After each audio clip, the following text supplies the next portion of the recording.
Assalamualaikum warahmatullahi wabarakatuh. Waalaikumsalam. Selamat pagi, menjelang siang. Salam sejahtera bagi kita semua. Om Swastiastu, Namo Buddhaya. Yang terhormat kepada teman-teman di Perwana semua. Tentu semuanya berulang tahun ini ya. Selamat ulang tahun Perwanas yang ke-70 ya. Ya terutama kepada Ibu Haji Suprapti ya, Ketua Umum, dan Ibu Rosa Sekjennya tentu saja. Terima kasih Pak Hari. Ibu Deputi dari KWPI, Bu Erni masih hadir, saya tidak tahu.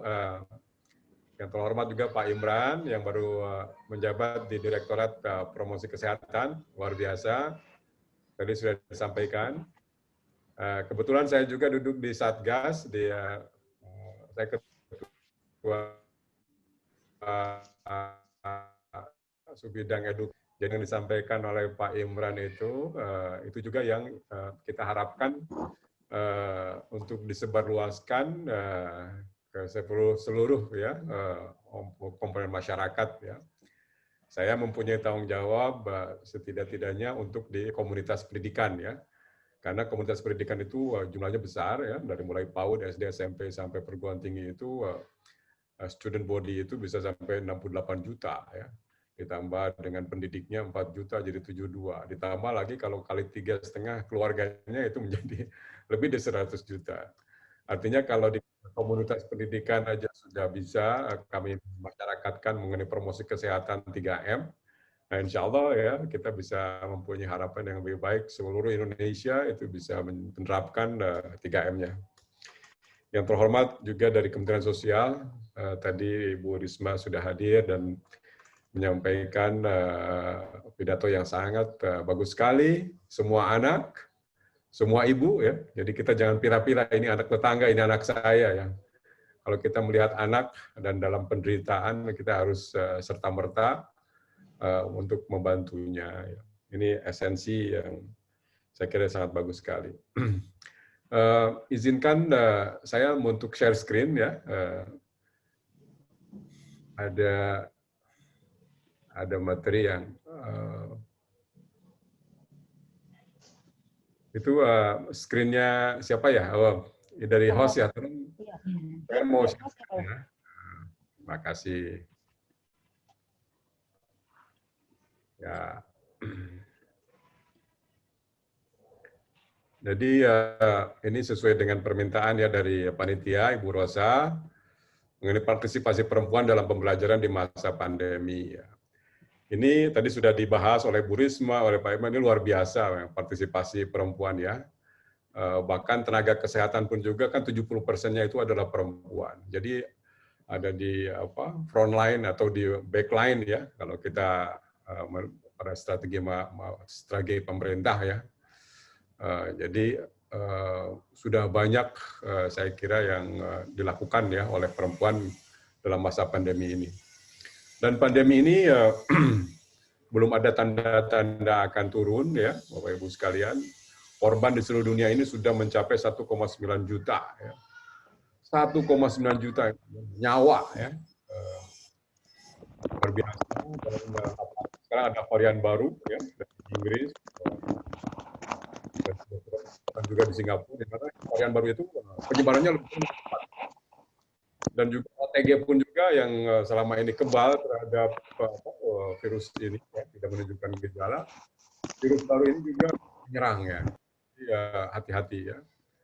Di Indonesia sendiri sudah memakan korban sampai 24 juta ya, 24 ribu ya, 129.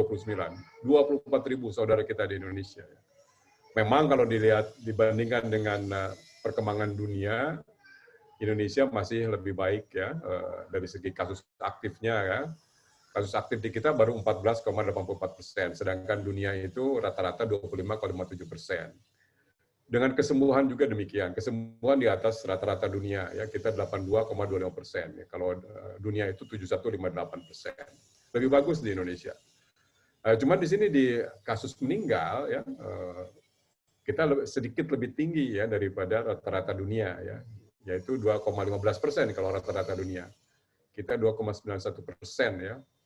Ini kebanyakan kalau dilihat dari menurut pendapat para dokter kebanyakan terlambat ya, kita itu penanganan terlambat ya. Banyak masyarakat kita yang abai terhadap gejala ini gejala flu atau COVID ya, sehingga ketika datang ke rumah sakit sudah berat gitu ya. Nah, tadi Pak Imran juga sudah menyampaikan mengenai pentingnya 3M dan juga 3T ya. Jadi strategi pemerintah itu menempatkan target di hulu ya, penurunan kasus aktif melalui 3M, yaitu memakai masker, menjaga jarak, dan mencuci tangan. Ini pola hidup bersih dan sehat yang melindungi diri kita, melindungi keluarga, melindungi masyarakat. Kalau ini saja kita laksanakan, ini sebuah vaksin yang luar biasa ya. Ini akan menurunkan kasus-kasus berikutnya. Sebagaimana tadi kita lihat kan, kalau kita kasusnya aktifnya meningkat, ya nanti kematian juga akan meningkat. Nah, biar nanti pemerintah fokus pada 3T ya, testing, tracing, dan treatment atau pemeriksaan, pelacakan, perawatan atau 3P ya. Nah, ini sekarang ini yang harus kita lindungi ya. Rumah sakit sekarang sudah banyak kapasitasnya sudah hampir penuh ya. Ini yang jangan sampai amburadul ini ya. Jangan sampai kemudian tidak terkendali ya. Bayangkan seperti di Italia itu ya, pasien-pasien itu ditaruh di koridor atau di halaman rumah sakit. Jangan sampai seperti itu ya, di mana jumlah pasien melebihi daripada kapasitas rumah sakit. Nah, untuk menekan itu ya kita harus melakukan penyuluhan kepada masyarakat untuk tetap jangan kendor ya, untuk tetap melakukan 3M secara ketat ya. Sekarang dengan PSBB dan juga PMKS ya, itulah usaha-usaha pemerintah. Nah, apalagi sekarang dengan vaksinasi ya, meskipun vaksinasi sudah dimulai kemarin, dimulai oleh Pak Presiden, tapi 3M itu jangan kendor ya. Apalagi sekarang kalau kita mau komprehensif ya, pelindungannya itu bukan hanya 3M, tapi juga harus meningkatkan imunnya ya, dan iman ya. Jadi aman, imun, dan iman ya. Jadi supaya imun itu bagaimana? Tadi Pak Imron sudah menyampaikan gizi yang seimbang, olahraga teratur, tidur yang cukup ya, 7 jam hari ya. Dan juga jangan lupa hati yang gembira ya. Hati itu jangan panik, jangan takut oleh COVID, tapi juga kita jangan menganggap enteng ya. Hati itu harus tenang, harus gembira ya, dan juga harus dekat dengan Tuhan supaya tenang itu ya. Jadi iman harus kita kuatkan juga pada saat yang sama. Jadi aman, iman, imun itu adalah sebuah kewajiban dan keniscayaan bagi kita untuk perlindungan yang komprehensif ya. Vaksin jalan terus, tetapi ini jangan kendor ya. Itu message-nya yang harus kita sampaikan kepada seluruh komponen masyarakat ya. Dampak pandemi terhadap penyelenggaraan pendidikan dapat dilihat dari dashboard-nya UNESCO ini per kemarin itu tanggal 13 itu. Ini buka tutup ya, kebijakannya itu hampir sama di seluruh negara itu buka tutup. Ini ada yang merah itu sebagian buka seperti halnya di Indonesia. Kalau yang ungu itu tutup ya, kalau yang biru itu sudah mulai buka ya. Jadi seperti Australia, New Zealand itu sudah membuka ya, sudah karena memang sudah dapat dikendalikan. Sementara kita masih belum bisa mengendalikan dengan pasti ya penularan ini ya. Dan kami khawatir ya, ini dari press conference-nya Pak Menteri Dikbud nih ya. Jadi semakin lama pembelajaran tatap muka tidak terjadi, itu akan semakin besar juga dampak negatif terhadap anak ya. Terutama dalam resiko learning loss ya, kehilangan pembelajaran secara berkepanjangan berisiko terhadap pembelajaran jangka panjang ya, baik segi kognitif maupun perkembangan karakternya. Ya. Berbagai macam ini implikasi ya, kalau keadaan ini kita tidak siasati dengan baik ya, maka akan merugikan generasi kita yang akan datang ya. Bahkan ini ekonom Bank Dunia sudah membuat oret-oretan ya, proyeksi katanya. Proyeksi dampak pandemi ini terhadap pendidikan anak-anak kita.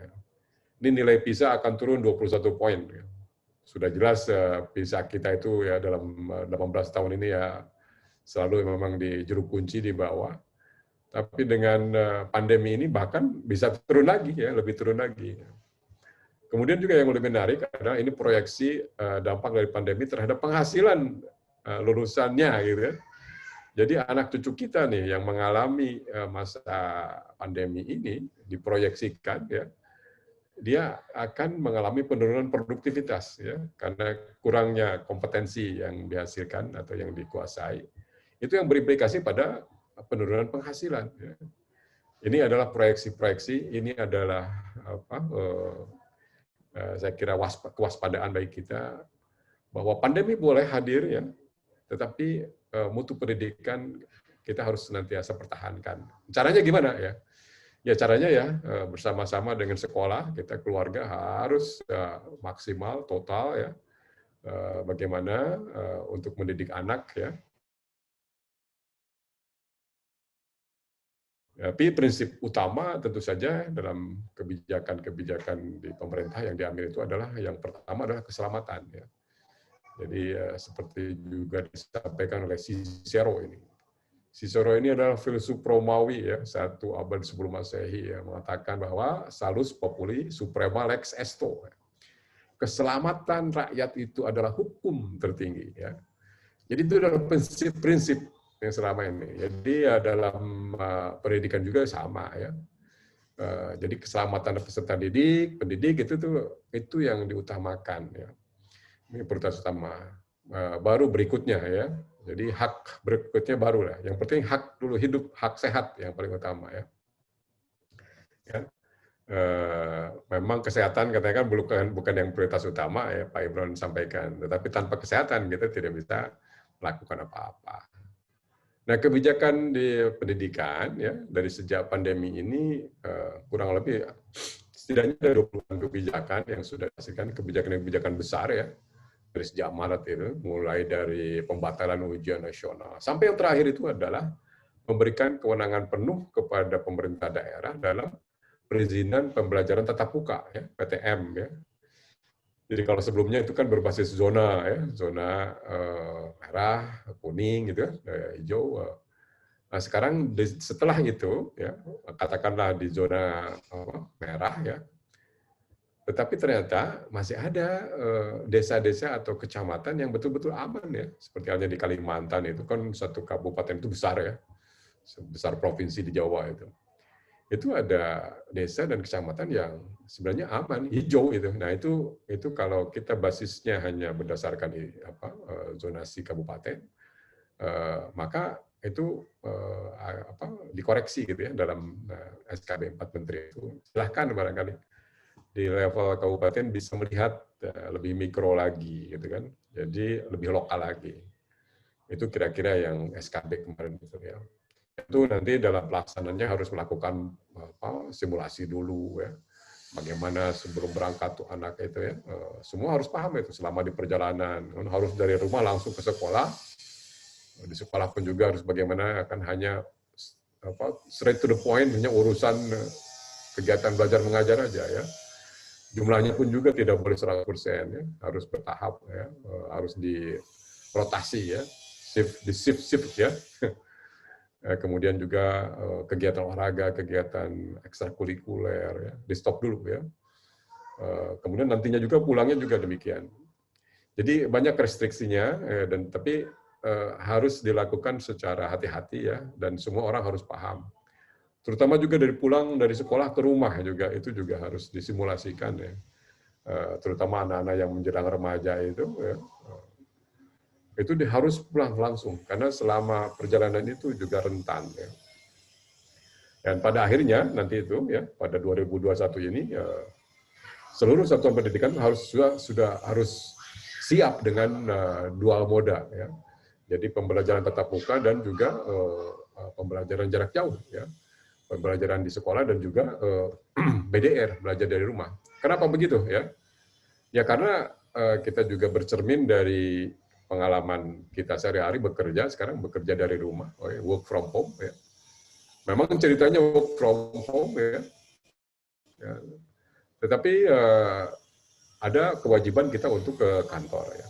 Tetapi ketika kita enak-enaknya bekerja di kantor, tiba-tiba ada di lantai atas ada salah satu staf yang kena positif ya. Maka kemudian kita menerima pengumuman bahwa seluruh penghuni kantor harus stop ya, dan besoknya adalah work from home ya. Kantor didisinfektan, kemudian seluruh staf di swab. Ya. Baru nanti hari keempat baru kita bisa masuk lagi. Ya. Jadi selama 3 hari kita work from home. Ya. Kemudian hari keempat masuk lagi. Begitulah ya. Kemudian kita menikmati lagi, bekerja lagi di kantor 1-2 minggu. Ada lagi insiden. Kita bekerja lagi dari rumah. Jadi bekerja itu sekarang kita dual moda ya, di sekolah dan juga kira-kira nanti begitu ya. Jadi meskipun disebutnya bahwa sekolah ini sudah melakukan pembelajaran tatap muka ya, tetapi harus siap ya dengan pembelajaran jarak jauhnya ya. Harus tetap standby. Apalagi juga ada dalam prasyaratnya itu, dalam SKB itu, bahwa pembelajaran tatap muka itu selain mendapatkan persetujuan dari dinas dan juga harus persetujuan dari orang tua, seluruh orang tua ya, melalui komite sekolah. Tetapi meskipun katakanlah komite sekolah juga menyetujui, tetapi kalau ada 1-2 orang tua yang hatinya tidak mantap ya mengirim anaknya ke sekolah, itu harus dilayani dengan belajar dari rumah dengan pembelajaran jarak jauh. Tetap nanti itu ya.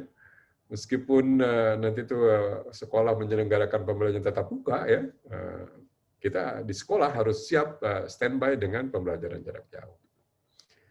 Nah yang kedua, mengenai dalam temanya ini adalah bagaimana peran perempuan dalam mendampingi anak belajar dari rumah ya, atau peran keluarga ya, di sini ya. Jadi ini sebuah hikmah barangkali dari wabah ini ya. Mengembalikan fungsi pendidikan itu kepada pemilik aslinya, yaitu keluarga. Ya. Jadi kesadaran peran keluarga dan masyarakat ini terbangun ya, yang membangun ekosistem pendidikan itu disadari oleh seluruh dunia ya, seluruh kalau kita mengikuti ya beritanya, mengikuti ya, betapa pentingnya pendidikan keluarga ya pada saat-saat pandemi seperti ini. Karena keluarga itu menjadi pusat pendidikan anak ya. Dan orang tua itu adalah pendidik yang pertama dan utama, dan juga paling lama sebenarnya. Disinilah perannya barangkali ya, peran yang luar biasa. Dan terutama di keluarga itu yang paling dominan ya dalam mendampingi anak belajar itu adalah kaum perempuannya, ibu-ibunya ya. Itu yang ingin saya sampaikan di sini. Dan ini adalah sinergi ya, pendidikan keluarga dan sekolah itu adalah sebuah duet maut ya. Ini duet maut yang luar biasa ya. Karena kekuatan sekolah dan kekuatan pendidikan keluarga itu digabung itu menjadi satu, itu luar biasa hasilnya ya. Kalau ini terjadi dengan baik ya, ini sangat baik hasilnya ya. Kekuatan sekolah memang iya ya, ada biasa kalau di sekolah kan standarisasi struktur ya, materinya, sistem, kemudian ada social life-nya, kemudian juga menuju kepada spesialis ya. Kelemahannya sekolah itu apa? Seragam, menyeragamkan, one size fits all ya. Penyeragaman. Nah, ini kelemahan ini ditutupi dalam pendidikan keluarga. Ya. Pendidikan keluarga itu tidak seragam ya, tentu saja ya. Dan kekuatannya di keluarga itu seringkali kalau dalam bahasa Inggris itu adalah 5F ya. Family, focus, flexible, freedom, dan faith ya. Family itu hubungan emosi. Ini sangat penting dalam proses pendidikan ya. Ketika hubungan emosi saling mempercayai antara ibu atau ayah dengan anak itu apapun itu akan masuk itu ya dalam pendidikan. Dan dengan guru itu utamanya itu adalah hubungan emosi ya. Guru yang baik itu, yang efektif itu adalah yang mampu membangun hubungan emosi dengan muridnya, dengan siswanya. Kemudian juga fokus ya, fokus pada interestnya anak, juga fleksibel waktunya ya, tidak mengenal jam pelajaran, juga freedom ya di sini yang tidak seragam ya antara pendidikan keluarga dan pendidikan di rumah itu, dan juga faith agama ya disampaikan. Cuman kelemahannya pendidikan keluarga itu apa ya? Adalah keahlian pedagoginya ya, lemah ya. Ya tentu saja ya, dapat dipahami. Karena kalau untuk menjadi guru itu kan minimal 4 tahun ya harus masuk ke IKIP atau LPTK, dan tambah lagi 1 tahun pendidikan profesi guru. Sedangkan untuk menjadi orang tua ya tidak sampai 4 tahun, 1 tahun pun juga kan bisa jadi ya.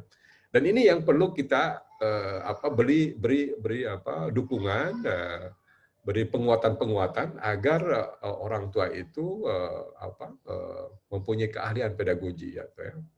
Nah, dalam skema pengasuhan positif ya seperti dalam papernya Sanders ya. Profesor Matthew Sanders itu di University of Queensland ya, terkenal dengan triple P-nya triple P itu Positive Parenting Program dan itu sudah diekspor ke berbagai negara ini. Ada 5 komponen di situ ya kalau orang tua ingin memberikan pengasuhan yang positif kepada anak. Yang pertama itu adalah lingkungan, menciptakan lingkungan yang aman dan nyaman ya, ramah anak ya kira-kira ya. Kemudian kedua kesiapan orang tua ya. Dan ini yang saya tandain ini yang paling rentan ya, yang harus kita berikan dukungan itu. Yang ketiga itu iklim belajar yang positif ya. Tidak boleh marah, ya, tidak boleh ngatur-ngatur gitu ya. Ada caranya tidak mengatur dan tidak memerintah, tetapi memberikan pilihan-pilihan kepada anak ya. Juga harapan yang lebih realistik. Dan juga yang kelima itu adalah disiplin yang tegas dan konsisten. Ya, kita bisa membahas ya masalah pengasuhan positif ini ya, tetapi ya waktunya sekarang nggak cukup ya. Ini 1 jam, 2 jam kuliah sendiri ini ya.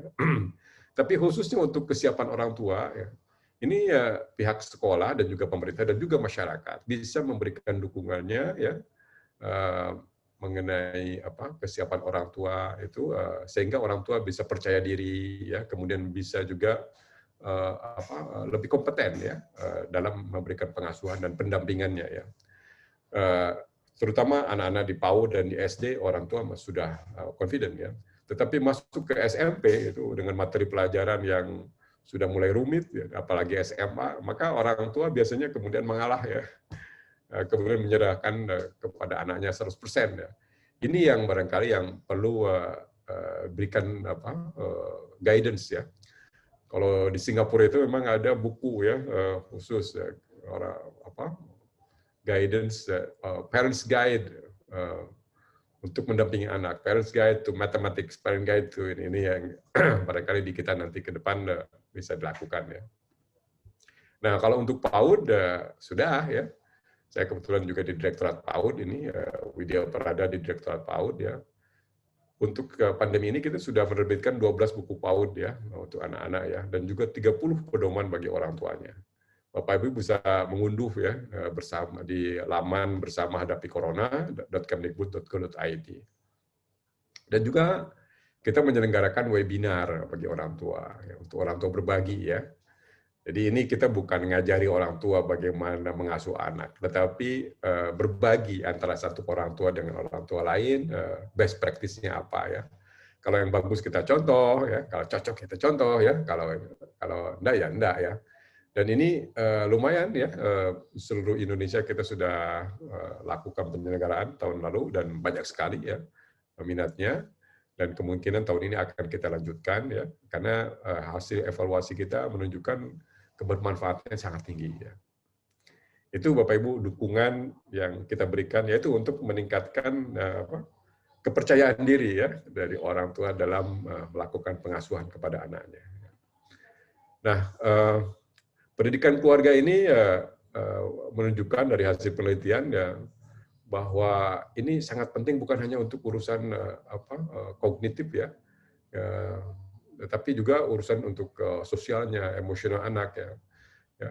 Dan ini keterampilan yang bisa dipelajari Bapak Ibu sekalian ya.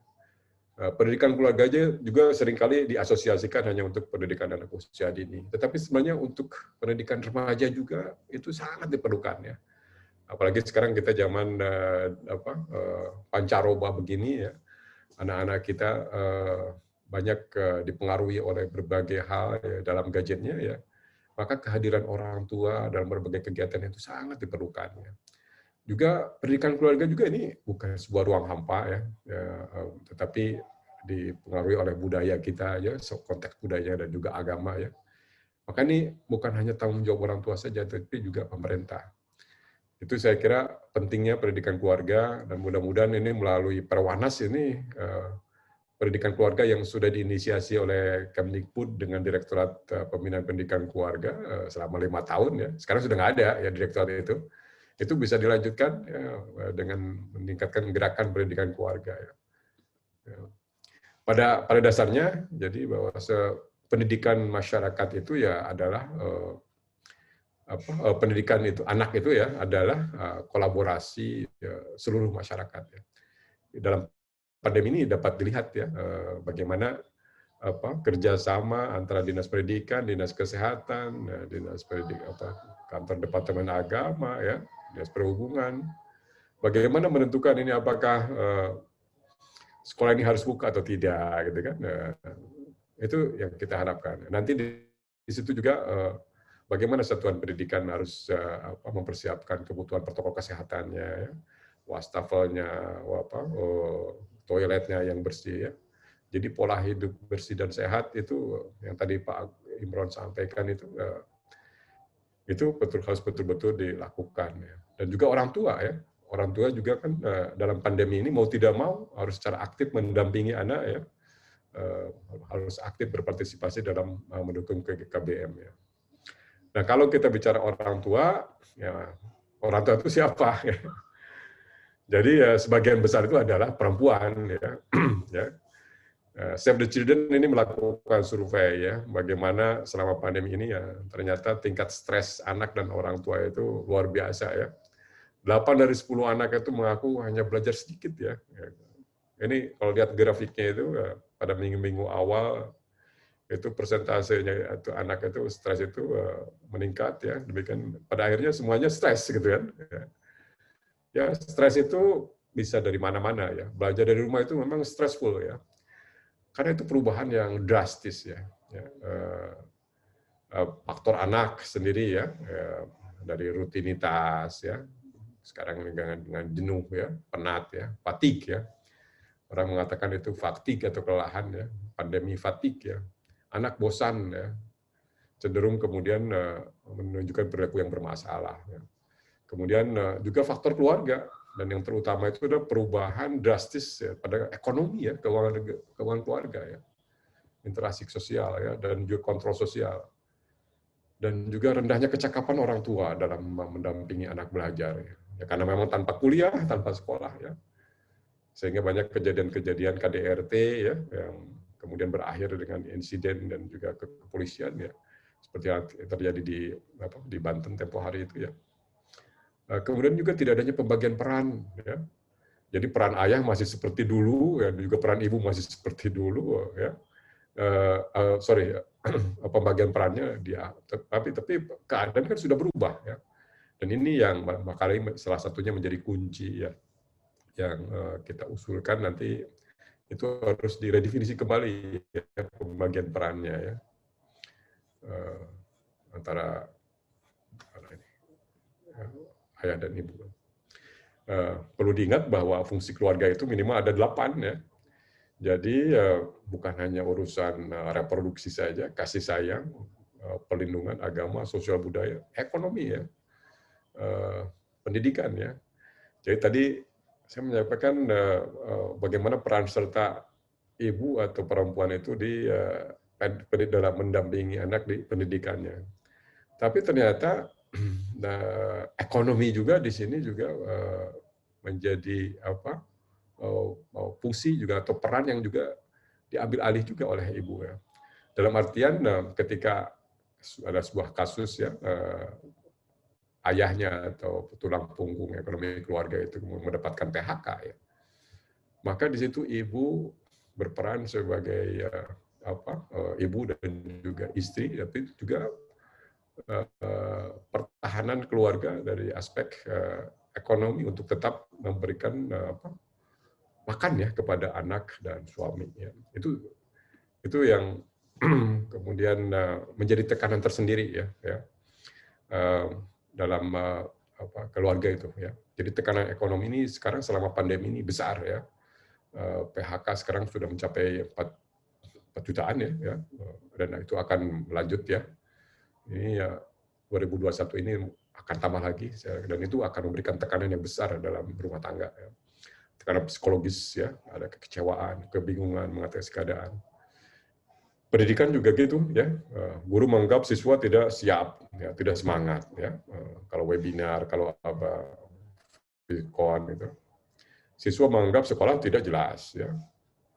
Orang tua tidak sanggup mendampingi anak karena tuntutan kerja, himpitan ekonomi, pengetahuan akademik dan juga keterampilan pedagogi yang tidak ada.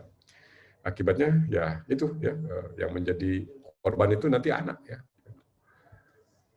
Berbagai dampak yang dihadapi perempuan pada masa pandemi ini dilakukan studi kasus ya oleh Fatimah dan kawan-kawan di Yogyakarta ya. Bapak Ibu bisa baca saya baca di Ora Obah Ora Mamah itu judulnya. Kalau nggak bergerak nggak makan kira-kira gitu. Karena memang di sektor informal itu kan sebagian besar itu ya itu adalah ibu-ibu atau perempuan yang bekerja di situ.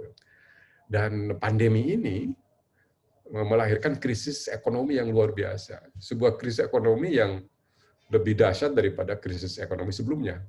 Jadi kalau krisis ekonomi sebelumnya 2008, 98 itu UMKM masih bisa jalan ya.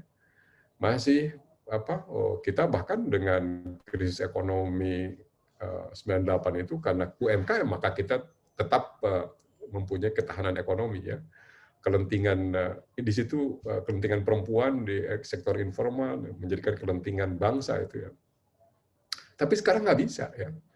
Dengan pandemi COVID ini kan kita dengan 3M ya, menjaga jarak ya, maka sektor informal pun juga sangat terpengaruh ya, sangat terdampak ya. Supply chain juga terdampak ya. Jadi ini ya memberikan beban ganda kepada perempuan ya, beban ganda sebagai ibu rumah tangga, sebagai istri dan juga sebagai yang berasumsi untuk memastikan anak dan istri juga makan ya, dan juga perlindungan dari pandemi ini ya. Kalau Bapak Ibu lihat dari seluruh nakes itu kan 70% itu juga perempuan ya, bidan dan juga perawat. Jadi masa pandemi ini luar biasa ya. Juga keterbatasan dalam mobilitas ya, dengan pembatasan sekarang ya. Juga rasa tidak percaya terhadap berbagai berita dan itu menimbulkan kecemasan ya, yang berpengaruh terhadap kondisi kesehatan menstruasi reproduksi. Resiko kekerasan juga meningkat. Tadi Ibu Erni menyampaikan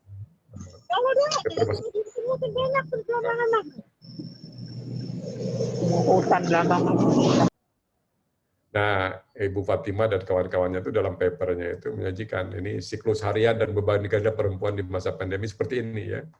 Jadi kalau sebelum pandemi itu memakan untuk mendampingi pengasuhan anak itu ya hanya 17%, tetapi sekarang itu meningkat menjadi 2 kali lipatnya ya, 33% gitu kan. Beban ganda itu di sini maksudnya ya. Di rumah itu yang mendampingi anak belajar itu memang ada juga ayah ya, tetapi sebagian besar itu adalah ibu. Jadi perlu adanya pembagian peran ya dalam keluarga itu, redefine ya, meredefinisi kembali ya. Jadi syarat mutlak terjadinya pelaksanaan fungsi keluarga itu perlu ada pembagian peran ya, antara suami dengan istri, antara bapak dengan ibu ya. Tugas keluarga akan terasa ringan apabila dikerjakan bersama-sama ya. Tujuan keluarga juga akan tercapai jika lebih sistematik, terencana, dan efektif. Dan pembagian peran ini dalam keluarga akan meningkatkan keharmonisan dalam keluarga dan mengurangi stres. Jadi itu mengkoreksi tadi yang beban harian itu ya, itu harus dibicarakan bersama dengan suami ya dan juga anggota keluarga yang lain, sehingga semuanya menjadi lebih fair. Kalau dibiarkan dengan seperti ini dan pandemi tidak merubah apa-apa ini, maka yang menjadi korban ya itu adalah yang menyerap seluruh beban itu adalah ibu ya, kaum perempuan. Dan ini tidak boleh terjadi. Itu namanya ya ketidaksetaraan gender ya. Nah, sebagai take away message atau kesimpulan ya yang ingin saya sampaikan ada 4 ya. Yang pertama adalah bahwa meski vaksinasi itu sudah kita mulai dilakukan kemarin ya, tapi perlindungan diri dengan 3M tetap kita perlukan. Ya.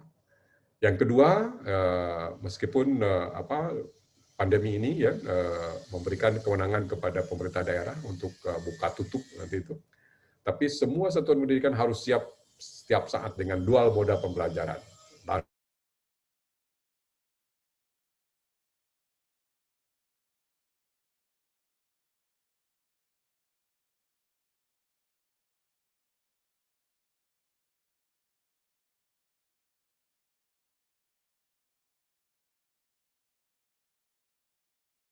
dapat saya sampaikan. Terakhir, nah ini Satgas itu kan kita dengan mengusung ingat pesan ibu ya, karena kita tahu bahwa ibu itu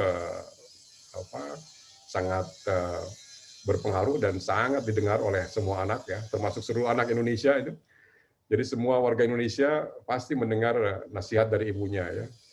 Jadi kami menyampaikan 3M itu lewat ingat pesan ibu ya. Ingat pesan ibu, tetap pakai masker, cuci tangan. Kita semua harus kompak, harus tetap semangat untuk memutus mata rantai COVID-19. Hindarilah kerumunan dan selalu menjaga jarak. Kita harus membiasakan gaya hidup yang baru, disiplin dan komitmen agar kita bisa beraktivitas kembali dengan normal.